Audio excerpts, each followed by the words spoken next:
Sa mga larawang kuha sa news team gikan sa mga residente sa Doña Soledad, makitang gilamoy sa dakong kalayo ang panimalay sa pamilya Orpiano. Hilabihan ka itong usab ang aso nga gibuga sa sunog. Halos naabo na ang mga gamit sulod sa panimalaya, samtang di na usab mahulagway pa ang tulo pa lamang kabulang napalit sa pamilya Orpiano nga Ford Ranger pickup. Pasado alas 4 sa hapon, niadtong nabulabog sa sunog ang mga residente sa Phase 2B Doña Soledad. Si Welma Lawan, tupad lamang ang panimalay sa Orpiano. Matod niya, samtang nagaluto kini og lugaw, iyang napamatikdan nga nasunog na ang tupad sa ilang balay. Dali niining gi-safety ang iyang mga anak sa gawas ug didto na niya nakitaan nga naratel na ang mga tao sulod sa panimalay. Sinang Conchita na aman to sige pangita amot lang susi siguro sa kuan. At that time ato ako mga kuan, kung mga ugangan nagtanaw sila kuan television, wala man gud sila kuan. Ako lang kay nakaidom mo kay kuan man diha o kanang nagkuan na nag-usok naman pero isang igawas ko. Mahadlok sa kuan kay nadala mo pud ako mga anak. Ang anak nako to ay isa dito sa kuan Duha man pud anak nako baby pa. Idala na ko kabar din na mi sa kuan sagit na ko nangayok og tabang sila kay wala man pud tao diya sa kuan. Samtang si alias May, saksi usab sa natigayong sunog. Hilabihan ang kahadlok niini ni atong tungura tungod na balaka kining mulatay ang sunog paato sa ilang balay pinaagi sa linya sa kuryente. Nakita daw sab niya nga natrap na ang mga biktima sulod sa panimalay og nakaangko na kini og mga samad sa kalawasan. Ang mga residente matud pa ang nitabang sa mga biktima nga makagawa sa ilang panimalay nga ni atong tungura nakakandado pa. Dugay usab matud pang miabot ang Bureau of Fire Protection aron kontrolahon ng sunog. 3 houses away lang man ang ako ang balay. So grabe akong kulba kay kusog kaayo ang hangin. Anytime gyud pumulatay sa kuryente ang fire, di appeal gyud me any minute. So grabe ang nervyos na mo gyud. Sobra 30 minutes.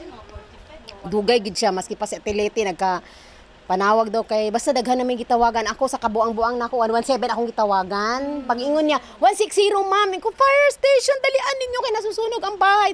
Malapit na kami masunog dito, maawa kayo please. Mauto nga ni Duol.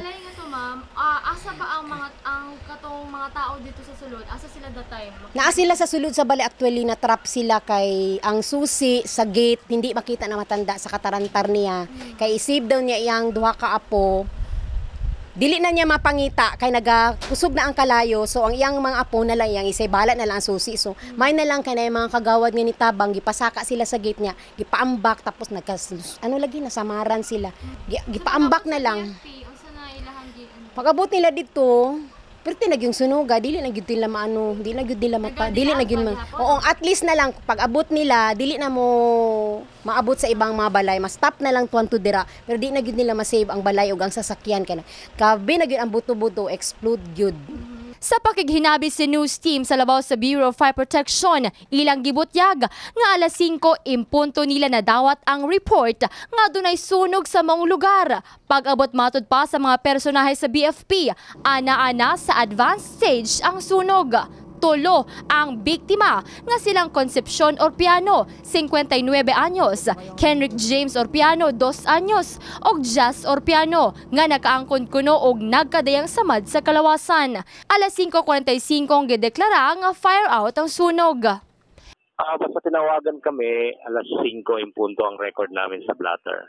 And magating namin doon ay na siya, nasa advanced stage na yung sunog as of 5:42 or 5:45, nag-declare na kami ng fire out. So wala na ho kayong doon ngayon? Wala na po. Babalik ng investigator namin bukas ng umaga. Okay po, mga ilang bahay ho yung nasunog? Isa lang ma'am, isang bahay, isang unit lang po nung isang residential unit lang po nung Doña Soledad. Okay. Pero pero may 3 ho kayong sugatan na record? Opo, matindi yung nila. Medyo matindi yung pinamasugat ng Bakit po? Second degree yata na yan eh. Gisuwayan usab sa news team nga kuhaan og salaysay ang mga biktima sa nahitabong sunog sa usa ka pribadong ospital apan nagdumili kining mohatag og pamahayag. Sa karon, padayon pa ang investigasyon sa mga otoridad sa hinungdan sa sunog. Jess Saladuna, Brigada News.